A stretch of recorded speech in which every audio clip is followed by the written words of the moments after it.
KTN. And as we get into a very, in my opinion, very important conversation in terms of what needs to happen for nations, not just here on the continent, but what nations have done around the world. And before we get into that, CT, drop it like it's hot. Okay, I suspect you're referring to the proverb here. No, not that one. I'm actually talking about the diamonds where you talk to us about. I knew that's what you're talking about. You did. I just wanted to ensure that. The other thing that you drop like it's hot, I'll tell you in a minute. People look forward to owning their own houses, and they're often daunted by just the prospects. The prospects here are the amounts that houses cost, and very few people will have that entire amount in one fell swoop. So you need assistance. Now, Diamond Trust Bank are saying, look, we can provide that assistance if you talk to us physically, come to any of our branches and chat with us. If you email us at mortgages@dtbafrica.com, we will respond and we will talk to you. Now, what are they going to talk to you about? One, they're going to tell you that they have a mortgage plan, which can be worked around so that it suits your need and it suits your means. That's one. They're also saying that this mortgage will have a fixed interest rate at 9% if the mortgage is for 9 years. If it's for 25 years, 9.75%. They're also saying, look, there's a little cherry on top of this thing. We do not have any hidden costs. Neither will we penalize you if you pay ahead of the schedule. Right. And they're saying, look, these things only look difficult and impossible before you've had a little chat with us. So why don't you come and have a chat? And they're saying it doesn't matter whether you are self-employed, whether you are employed or you're in the diaspora. You can qualify for a loan of up to 105% if you're employed. If you're in the diaspora, for a loan of up to 80% of what it is that you need. But all these things are possible if you start the journey of having a conversation with the Diamond Trust Bank so that they can explain to you in greater details and you can talk to them and the two of you can come to an understanding of what it is that is possible for you.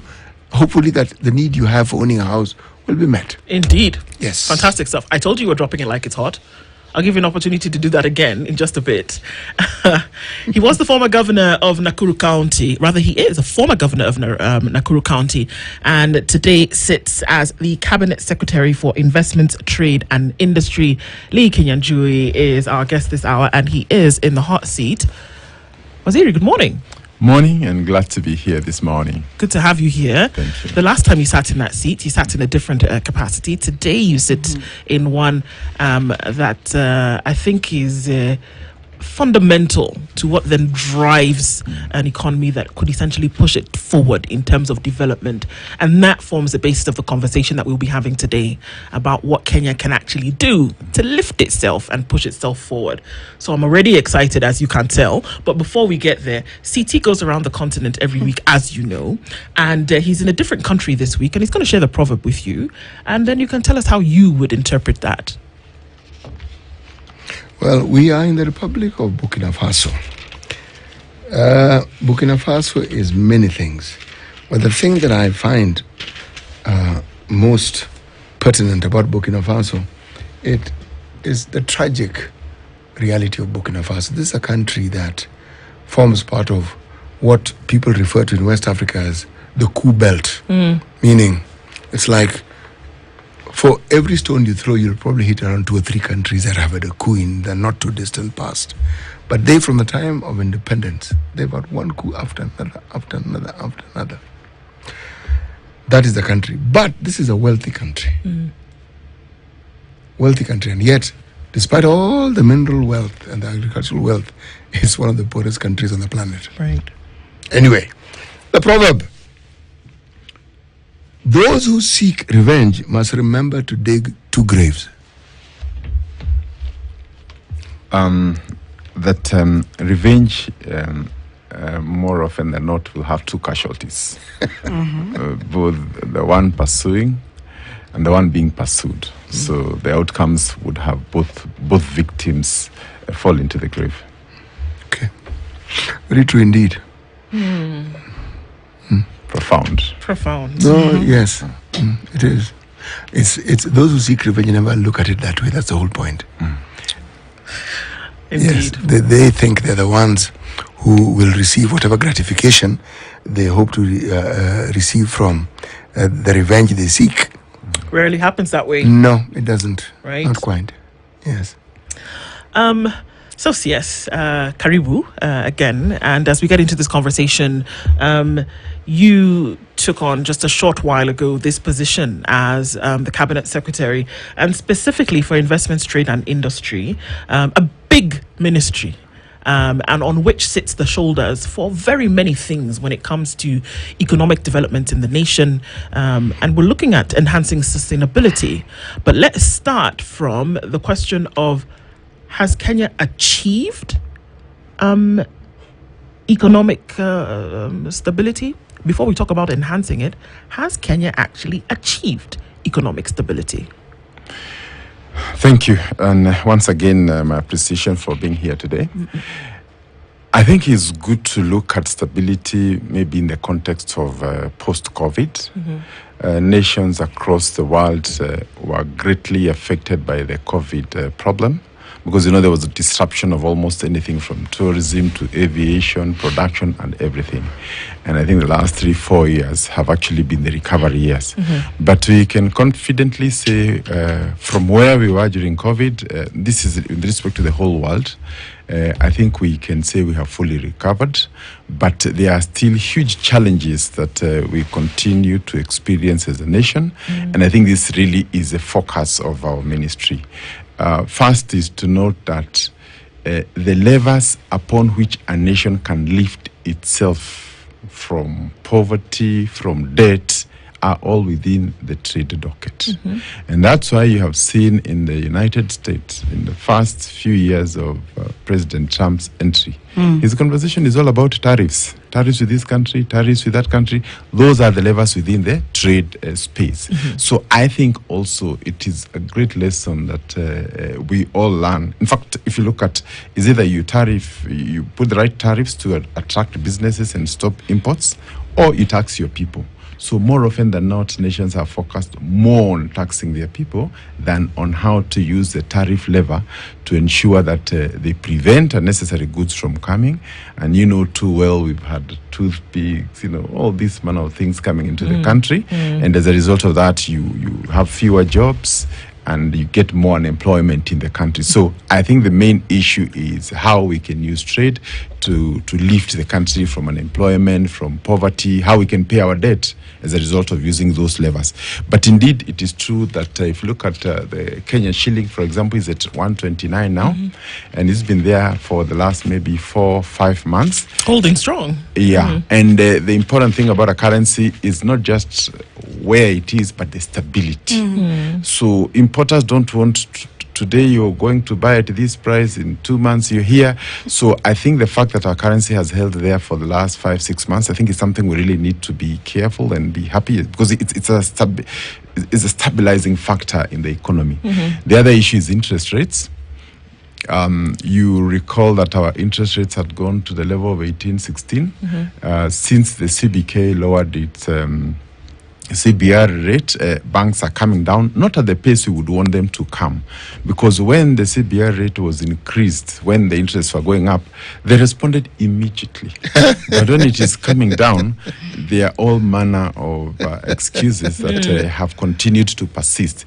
But our belief is that in the next 6 months, the banks will follow suit, and maybe we should be looking at a region of maybe 12 to 13%, maybe by September or thereabout. Yeah. But I think this is good news for businesses, because when interest rates are very high, then debt becomes unsustainable, and you cannot talk of business without debt. Right.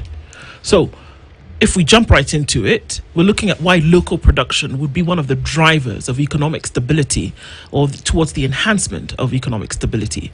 But when we talk about local production, where the private sector would essentially be, one of those levers, and probably a big one of those levers, then the environment made conducive for these businesses to operate towards local production is extremely important.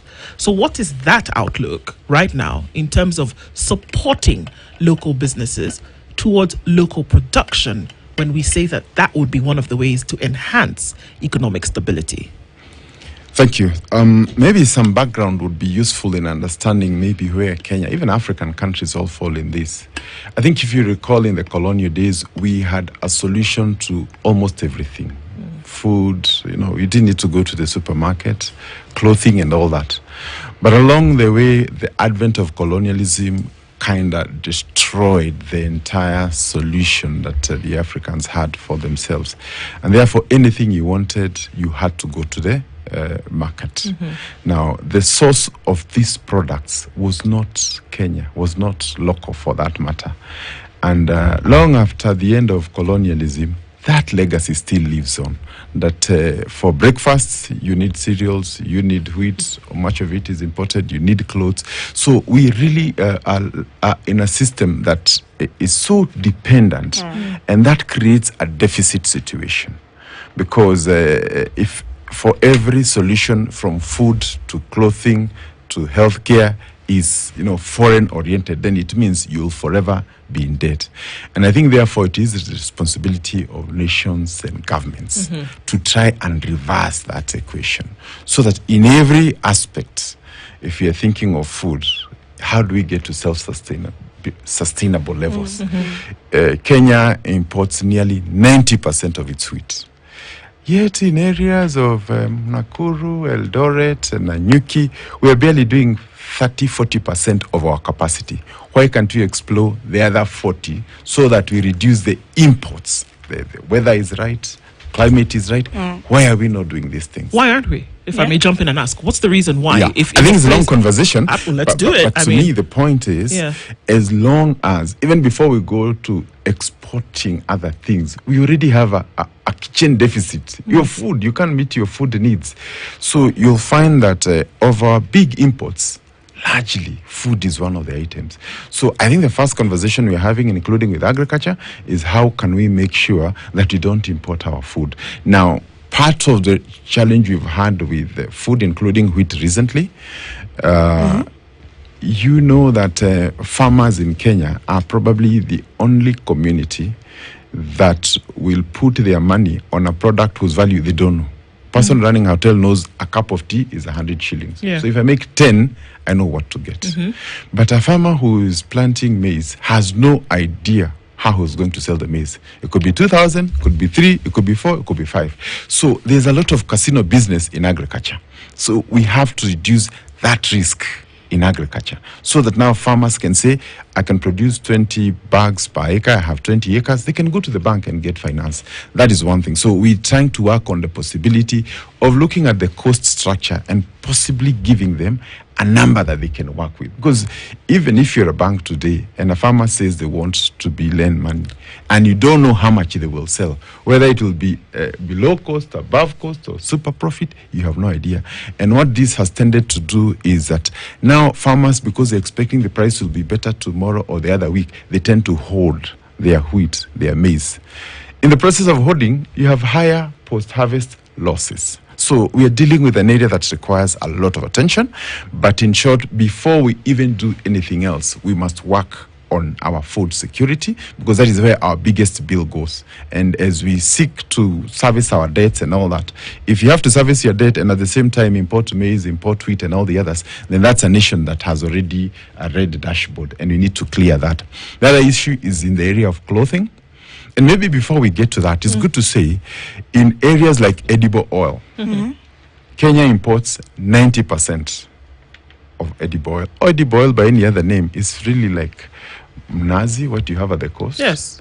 Sunflower. They all can grow very well here. But you're importing 90%. Compare that with our neighbors in the region. Tanzania is importing 60%. Uganda is importing 55%. So Kenya is at 90. The most industrialized nation within the region is the one that is the biggest importer. And our agriculture, our soils, our agroecological zones, whether it's Homa Bay, Kitale, all those are sunflower growing areas. Yet we have continued to import. And now the bigger problem is this. Animal feeds are made from sunflower, canola, and all this. Yes. So the moment you stop growing, there are also other bigger problems that come along the way, that your animal feeds also becomes expensive. So Yes, I'm just following your train of thought and how you're bringing out this conversation. I'm looking at 1974. I don't know if you read the book by Ali Mazrui, lamenting about the paradox that you're actually referring to, that we have certain raw materials, we export them, people actually make these products, and we import them back to the country in a more expensive way. Is this the same paradox that we're seeing that is now affecting our industry right now? Yeah, that's that you're referring to. That's where we are. Okay. And I think it's an African problem, but every country must solve its problem its way. And it's for that reason that we'll say, for example, cocoa may be grown in Ghana, but there's no chocolate from Ghana. Okay. Those the chocolate we know is from Switzerland and all those places. So the finished product, the Lipton teas of the world are from, say, other big countries, but not from Kenya. So I think this is really the paradox that we want to deal with. But I think what we must realize is that the moment you don't produce your own edible oils, vegetables, then it means you also cannot produce your animal feeds. You don't have enough inputs. Therefore, your cost of feeds to your animal, chicken, pork, and all those, therefore becomes difficult and therefore uncompetitive in the market. So I think there are certain levers we're going to apply in the coming days. First is to reduce imports on edible oils and create a mechanism where farmers will have to be contracted by the processors so that now we transit from the 90% import that you're having to maybe something, maybe in year one, maybe up to 70, then gradually in the next 4 or 5 years, we can come to the range of 20 or 30%. And those who want to have edible oil made from palm oil can do so by choice. But right now it's not by choice, it is 90%. That's what's in the market. It's a lazy way of solving our problems, which we have done for so long, but the consequences are huge. Yeah. And that's why you hear people talk of cheap eggs coming from Uganda. The chicken is a chicken, but the difference is what you feed into that chicken. Okay.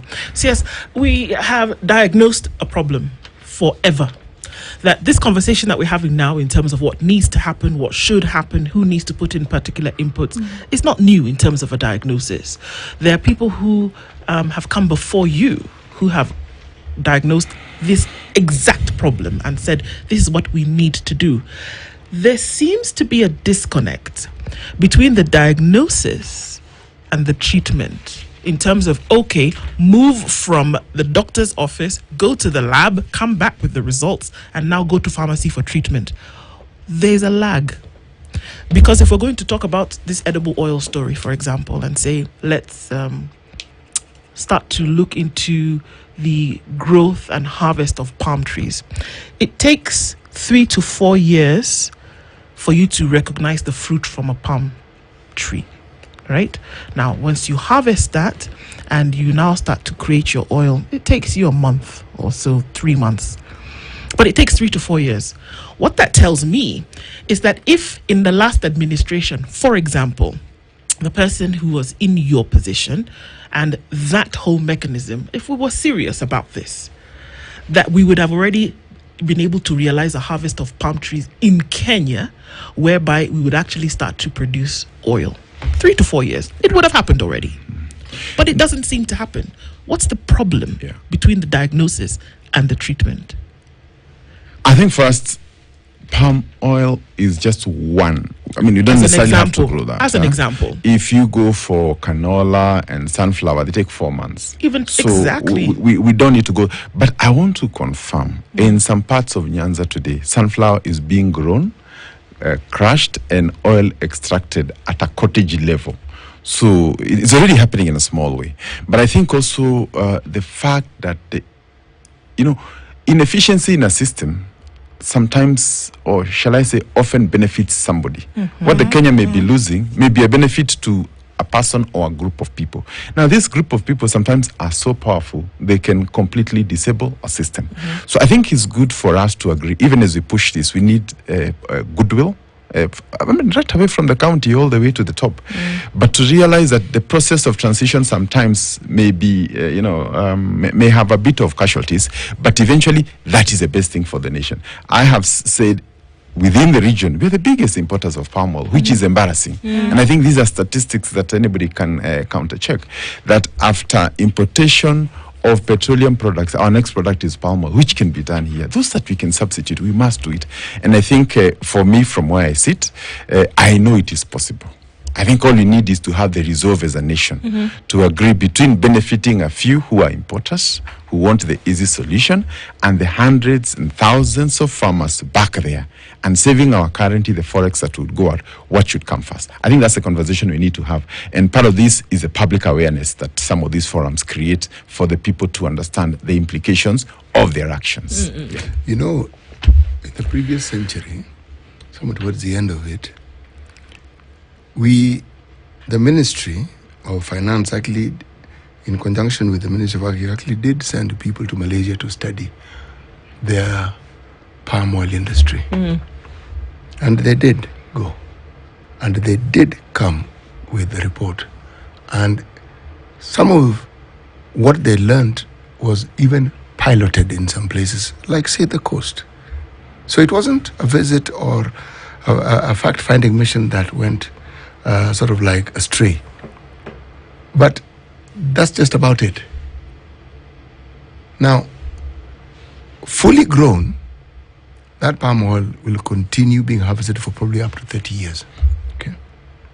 Which means from the time they went, had that process started, the discussion we're having here would be a completely different one. Sunflower, for those of us who were born in the previous century, again, this story has been with us for the longest time, and people actually started growing sunflower. The problem was, you grow the sunflower, then what? It looks like it's the same story with many industries that we have. You had Kikomi that was supposed to address the need for us to manufacture our own fabric. But you have to have cotton being grown. Cotton was grown. That thing died, and the story just sort of like evaporated.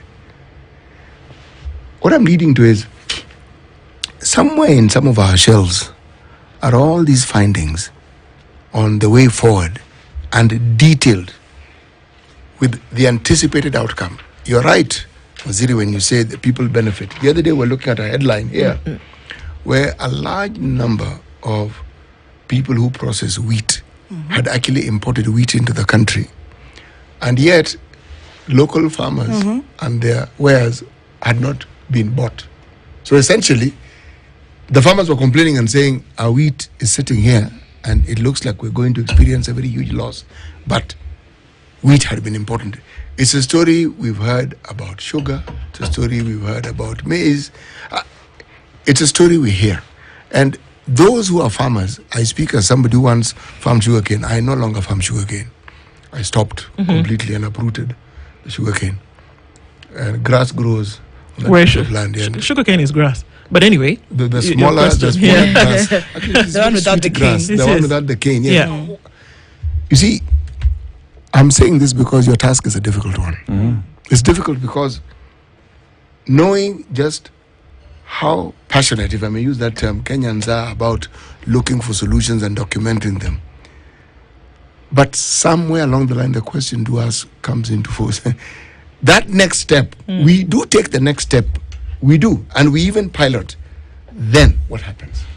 Yeah, but I think it's good to also know that a lot of these countries, sometimes we quote, actually benchmarked with us at independence. Even the housing model, the NHF in some of those countries, including Malaysia and Singapore. Really remember, these are the countries that we are at the same level with at that time. Yeah. But I think one of the biggest problems we need to realize that is really a governance issue. Because Uganda already is planted the palm oil. That's why they are able to reduce their imports. Yes, because they have local production. They have encouraged local. Yes. So, but I think for me now, they have been around for maybe about 2 months, and maybe the proposal we are coming up with is very simple. Reduce the volume of imports so that you create a demand for local. So that now the processors can come to the village and say, who is growing sunflower? Can we be able to contract you? And as long as we now, as government, can be able to say that we will systematically reduce our imports by this volume, at this time for the next 5 years, we want to be here. Then now the processors have to go now back to the farmers and contract them, just like EABL contracts barley farmers because they want to make their beer. That's now the connection that we want to do, so that a farmer does not grow sunflower hoping somebody will come around, and that's the risking in agriculture that has become so serious that really for you to go to agriculture, you must be a high risk taker. So we want to de-risk that, encourage contract farming, encourage structured, so that also the processors, today they are not told import, tomorrow they can't import. Give a 5-year plan. And this 5-year plan would include numbers and volumes and areas where what can grow. And therefore, large commercial plantations, including Galana Kulalu, we can give maybe 10,000 acres to somebody who wants to come and do sunflower or any other product that would replace that. I think that's a conversation we need to have. But I think from where I sit, the option of doing nothing does not exist. Kenya has a huge debt in the next 2-3 years. We need to pay huge debts. 117 billion shillings. 117 billion shillings. Where will the money come from? Let me ask the question. Yes. How then do we encourage investors? Because the farmers need a place to take their sunflower. Since we're talking about sunflower, okay? Somebody needs to have a plant that knows, or someone needs to have a plant that will be able to process the sunflower.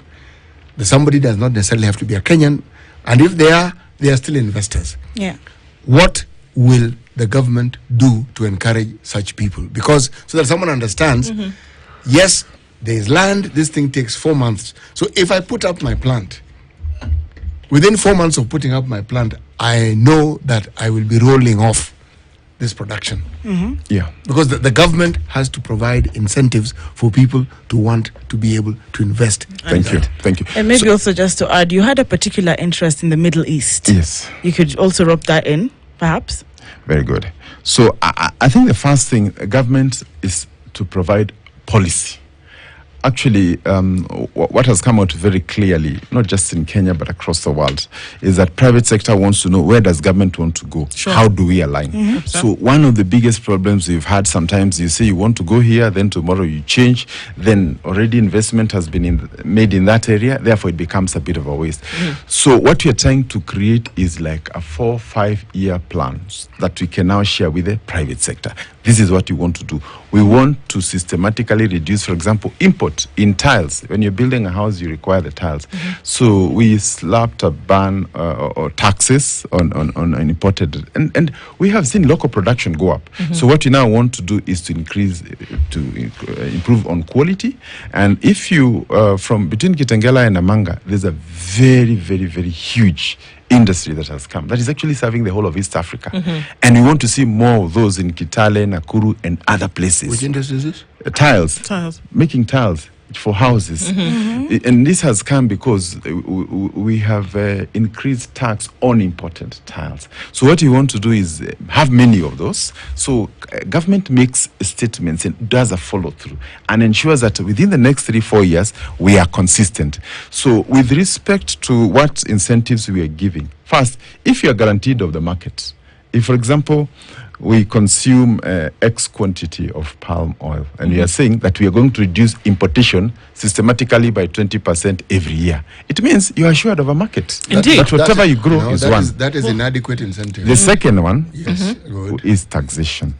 Taxation, when you're importing machinery, the incentives are along that way. Right. Including also availing financing for industry. Because I think this is something we must say, that if you want to set up an industry, the return on investment cannot be your typical 1, 2, 3, 4, 5 years. It's not possible.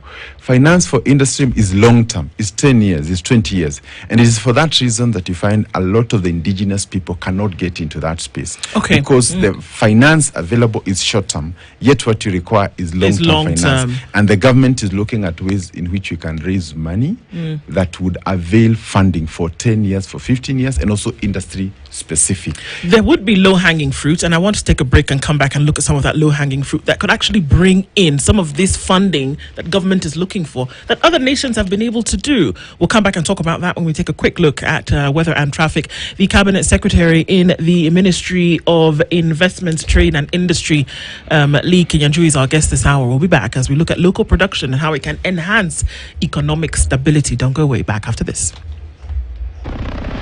This new year, discover something new every day on your StarTimes decoder. Buy an aerial decoder plus 1 month free classic bouquet subscription to enjoy the magic of African stories on ST Swahili, AMC Movies, and ST Nollywood. Tales of adventure that take you far on Bliss TV, ST Kung Fu, Z Cinema, and Nat Geo. Or a dish decoder plus 1 month free super bouquet subscription to watch heartwarming dramas that bring you closer. Do you want to be my wife? Yes, David. I want to marry you. Exciting kids shows to keep the little ones entertained. You got it, dude. Experience the thrill of live sports on La Liga and Bundesliga. For every mood, for every moment. StarTimes. Enjoy digital life.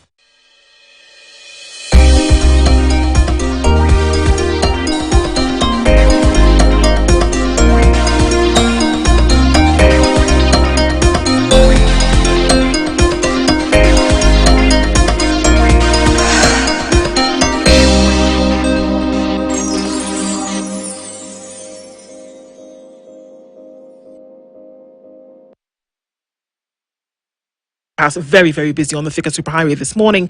And we're also seeing traffic on Limuru Road, very heavy. Kiambu Road, quite some coming in from the northern bypass. And then as you come in from Kangemi, Westlands through towards Wayaki Way and then out towards Westlands, very busy here as well.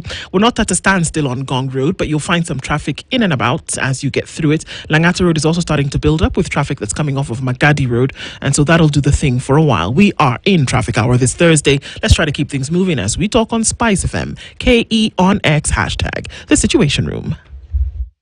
Mature, intelligent talk every morning. Spice up yourself.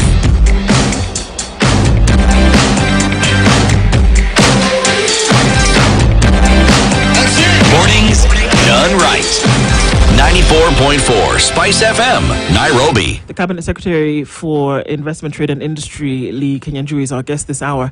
And as we were coming in from that break, Waziri, you talked about, we need funds to be able to make some of these things happen. Whereas we know that very few countries who've reached some kind of economic stability have had to go through this place where your exports were beyond your imports, so that you are at a surplus. That's the only way then you'll be able to drive your economy. So what would you say are low-hanging fruits where you can get some funds in to be able to push a long-term agenda? You need something in the midterm to allow the long-term become a reality. What's that, in your opinion? Thank you. So I think first is good to appreciate that Kenya is in a very unique position. In fact, if you look at our geographical location in relation to, I think, the rest of the world, like the port of Mombasa, I think there's no money that some of these hinterland countries would not pay to be where we are. But sometimes we don't seem to appreciate that. So Kenya, in terms of production and sending its goods to across the world, to the Middle East, to India, to Europe, I think we are in a very strategic position. And it is for that reason that the government is setting up what you're calling special economic zones at the coast, so that we can be able to encourage exports to all those markets. And I think a big conversation has already started. As you saw, I think last week, we were in Mombasa to sign what we call the Dongokundu Special Economic Zone Plan, which will be able to get like 40,000 direct employment. Some of the tea we export is actually raw in gunny bags. We would want that processed here and sold directly to some of these markets. We have companies that are involved in healthcare that are also coming into that space. So I think something is already happening. It may not, the results may not be immediate, but the start has already commenced. But most significantly is that Kenya has signed trade agreements with the UAE. And UAE is basically 5 hours by air and about 7 days by sea. And what is important with UAE is that, that basically that entire belt is that it's a cash-rich, those are cash-rich economies because of oil. But because of the weather situation there, they are not very good in agriculture. So they have what we don't have. and we also have what they don't have. We have the food and they have the money. So we have signed an agreement that will make our food to be sold there, our meat, our livestock, and I want to confirm that there are huge farms, there are huge companies that are already taking advantage of that particular agreement, selling live animals, selling food, flowers, and everything into that economy. We have also signed one with the European Union. Okay. And but what really is where we should be focusing on, of all these great trade agreements, our utilization level is in the range of 10 to 15%. What do you mean utilization level? So, like, out of the entire volume we should be sending to the Middle East, we are only able to send about 10 to 15% of that, which means we are not utilizing even halfway into what government has created those markets. But it's up to you and I to go and grow the chili and take to the Middle East, to grow the vegetables and take there, to take your live animals into that market. So if now the citizens also don't take advantage of that, and that's now where the ministry comes, first in awareness, two, in also ensuring that we meet the standards into those markets, and that's now where you saw the government saying that we need to vaccinate our animals so that they can have entry into those critical markets, so that when you go and say you can be able to provide 2,000 sheep every week, you know, we create that for the whole year. We are going to improve all these economies around Narok, Samburu, Nakuru, and all these places where the animals come from. We'll have a market. So that's a conversation we are having. And I really would want to encourage some of us to see what's really leaving this the airport. In fact, I must say we are now even having what you call a shortage of cargo space. We are not able to get enough cargo space to send our product out. And now looking into the years to come, KQ, because right now they can't even meet the demand for cargo into these markets. So we need to expand. Have cargo planes.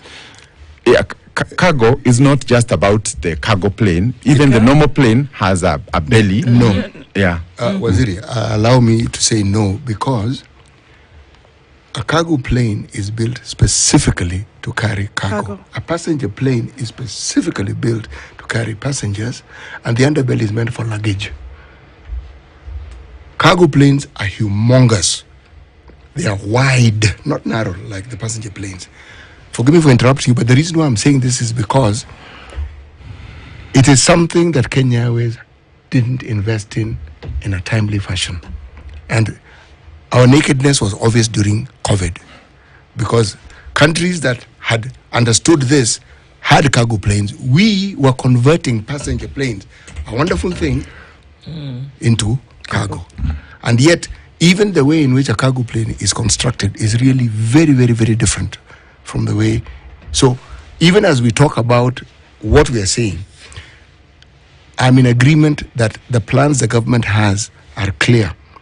Clear when we talk here, but how clear is it to the rest of the citizens in the country? I mean, these things that we are saying, we had the CS for agriculture here, and we asked the same question. We hear you. PS. Yeah. PS. We hear exactly what you're saying, but beyond this conversation we're having, how does the rest of the country know what it is that you're talking about? You'll tell me they're listening. Yes, they're listening, but is there a specific communication plan that is there so that all this wonderful news and information is made available? And I'm raising the question to you. Thank you. So, with respect to KQ, I know we have our challenges, but I would want to say that there are very few African countries with a national carrier. So I think we must start there. That KQ, with its challenges, is still the best in the region. Actually, apart from Ethiopian, KQ goes to almost all the capitals in the world. So what we need is, how can we make it better? And I think for me, where we are right now is the idea of now making cargo a core business segment of KQ. Because right now, actually, the other airlines are actually getting much of that business. But this is a very good problem to have, that now we have something to sell outside there. We have many markets that the government has opened. Now the gap, which is really what Muga is saying, that now can we go back to our people? Can we go to Kitale? Can we tell the people of Kitale, the following can grow? It is needed in Oman. It is needed in Dubai. It is needed in this country. Yes. Can we carry along our banks and tell them there's a market? There's a farmer here. Yes. What he doesn't have is capital. Can you avail that capital at the right interest rate and at the right terms so that now this farmer can start? And I want to say this conversation, because I think also we can agree as Kenyans. We can either congregate and criticize and ask at the end of the day, what solution will you get out of it?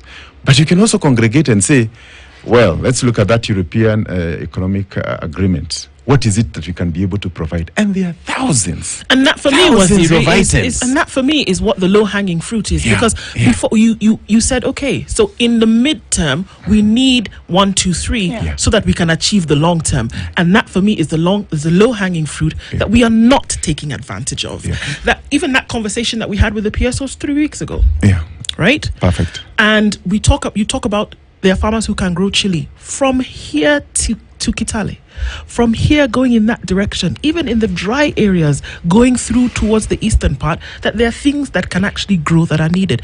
A huge agreement that was signed between two countries, G to G, and there are certain things that can be done now. It's not 5 to 10 years or 20 years, it's now. Yeah. It's in the midterm, in 2 to 5 years. Absolutely. So the question is, when do we break through the bureaucracy, the let's have a meeting tomorrow kind of thing, and say, tomorrow let us have a conversation with our farmers who can do 1, 2, 3 and get them going today? Because we don't have a tomorrow problem, we have a today problem. Absolutely. So why can't we have today solutions? Yeah.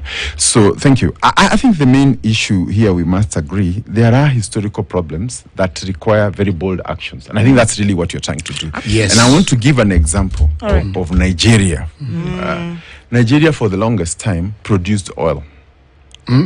Some biggest producer of oil Yes, in the world, they were. in Africa. They were. But they would sell or send all their oil to be refined elsewhere, then Outside. come to Yes, be sold Because there. we ate the refinery. Absolutely. Now you have a great man called Dangote. He has Yeah. put up a refinery. This refinery is going not just to supply Nigeria, but also some of the African countries, including ourselves. So maybe we need to agree that the skepticism of what has gone wrong in the past can be overcome by bold actions. And really where I want to go is that also for agriculture. Our typical agriculture was carried out by people maybe who didn't get a job somewhere, who didn't do too well, who remained back at home. But agriculture cannot move forward when it is left to those who have nothing else to do. Agriculture starts to move when you and I, who have access to capital, who have knowledge, who are exposed, also go home and take that 10, 20 acre that you grow nothing but grass. Right. Agree with KCB and other off-takers, the bank coming in and all that, and you tell us that you can be able to do X quantity of whatever product per day. So I think the conversation should be, how can we make our agriculture attractive to people? Even me, as I sit there, I can say I'm doing 1,000 liters of milk every day and so on. Very important here on social media. All right. The young people in Kenya, I think Kenya is one of the places with the highest social media activity. Interaction. Which is good. It's very good. But also it's good to know government has a role in that. If there was no fiber optic, this would not be happening. So government is actually what has caused this. If you look at some of the bold actions done, So it is your To fault. bring- It's government's No, fault no, that no. you're being It's working in criticized. let's agree, the government did the first thing of bringing fiber optic around the country. So, Okay. and that's why you find even international companies are keen to set here. Why? The speed of internet is not comparable to any of these other countries within the space. However, when you have internet, you can use it for many other ways. All right. You can use it for good, you can use it for self-destruction, you can use it. So if you look at how, for example, China is using its social media, you will find young people talking about products that are coming from the industries, the hotels, the interior design from that country and so on. So again, companies across Kenya, including government itself as an entity, must now find ways of incorporating these young people. Now we have the internet, which is now the infrastructure. Yeah. But can we have now these young people talking about Masai Mara, talking about that hotel in Savo, the magic of Savo and all that? Because you can't provide people with very high internet, high-speed internet, give them the education. Remember, Kenya is one of the best educated population within the region, and actually in Africa we command, even if you go to Dubai and those places, the guys who have the highest possibility of work because of their education here. So you give somebody who's very educated high-speed internet, then you don't give him a task they will turn that platform to some sort of negativity. Yes. So I would even want to give an example. Yes. Recently, the head of state went to open a road in Isiolo, going all the way to Mandera. That is a historic road. For the biggest time, we never had that kind of road. But you see now what comes, because you've not given those young people the benefit of marketing that road, of marketing that region. Utilizing that infrastructure. Or utilizing that infrastructure. Yes. Now, they use their creativity to mock and ridicule that development. So we need now to transit and say, irrespective of the institution, whether it is media, manufacturing, and all this, how can we get these young people and tell them, bring your creativity? Not to mock the development or the progress, but to market. But Mr. CS, even when you were taking in your duty as a CS, you do realize that there are issues particularly affecting small businesses. It's these young people who are just starting up these small businesses, and you promise to reconcile certain issues, including Ichungwa asking you how you're going to make sure that the larger industries and the younger industries are not antagonistic. What have you done so far? Because the reason why we're closing them down is because we're not seeing a sustainable environment. These policies are either working against us or not in our favor. Thank you. Okay. I think we must agree that most of the issues that have been cited, including, for example, liquidity, just the amount of money available in the economy. You talk to many people, they are old, they owe people, so there's a liquidity issue. And I think one of the things we've pressed on government, and this budget will also reflect that, is that pending bills must be paid. Yes. It is very unfair for a businessman to lose his house to a bank because he has not been paid by a county or the national government. So once we start injecting the money, then that issue of liquidity is going to be addressed. And I think also we must say, especially for counties, don't give work if you don't have the money, because we are sending too many Kenyans to the grave. And I think this is really just a fair statement for Kenyans, as in you go, you give your house as a collateral, you go and do a job for 10 million, you're not paid 9 months down the road, your car is sold, your house is sold, and it brings destitution. So I think that's an untidy area that we need to deal with, and I think Parliament also has a role. But we are also urging Treasury that the government reduces its appetite on local borrowing so that the banks now can have money to lend to business people. So how do you then create this situation? Because I'm going to come back to this environment that needs to be conducive for these things that the plans are in place to happen. If you have land available and you look at small to medium to large scale farmers, and you have agreements that have been done G to G, government to government, with the UAE, for example, and then you have off-takers. Already you have off-takers in the Gulf, for example. There are off-takers in Europe. There are agreements that have been made between Kenya and some of these countries. And then, if the government doesn't lay down a plan for which these small businesses can operate within, it becomes very difficult. How then would you be able to tell the same Kenyans to come into agreements which would essentially help the manufacturing sector, which would help the export sector, on pending bills, for example? When you owe 690 billion shillings in pending bills, and here you are, you want to deal with a situation where you need these same very Kenyans to be able to work in a sector that would now be able to ramp up your exports. It's a difficult situation, is it not, Waziri? How would you come out of that? Okay, I think first, with respect to funds owed by government, and actually what happens when there's a cash squeeze, everybody owes the other. You know, you've not paid your fees for your kids, you've not been paid rent, you've not paid your mortgage, so it becomes an issue.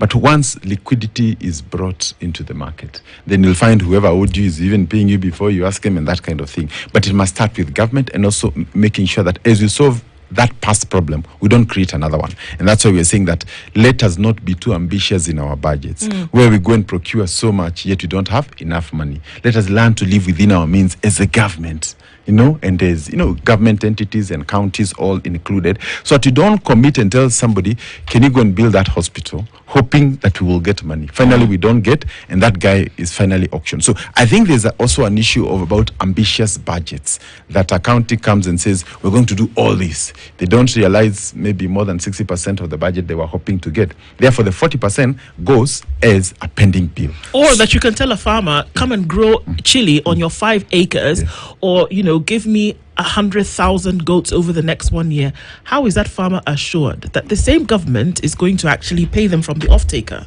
Is there a clear timeline? The government has no role in buying your chili, your sheep and goat. So what we are trying to do is to build an infrastructure. Okay. So there are people whose business is to export, say, sheep and goat and camels to the Middle East.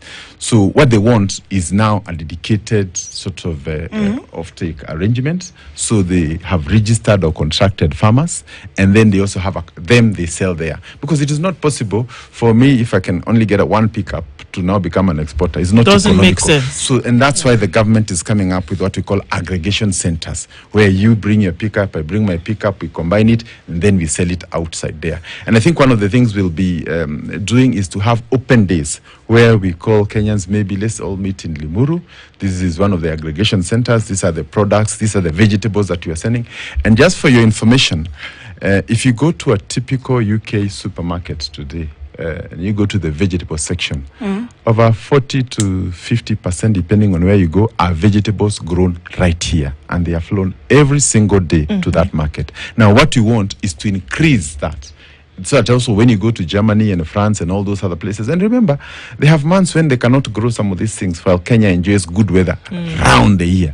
Our tourism is also another area we must look at, that you can visit Kenya any time of the year. Some of these countries, including Dubai itself, for example, there are certain months if you go there, you'll be melting. Yes. But you have, this huge advantage from a weather perspective, also for stability as a nation.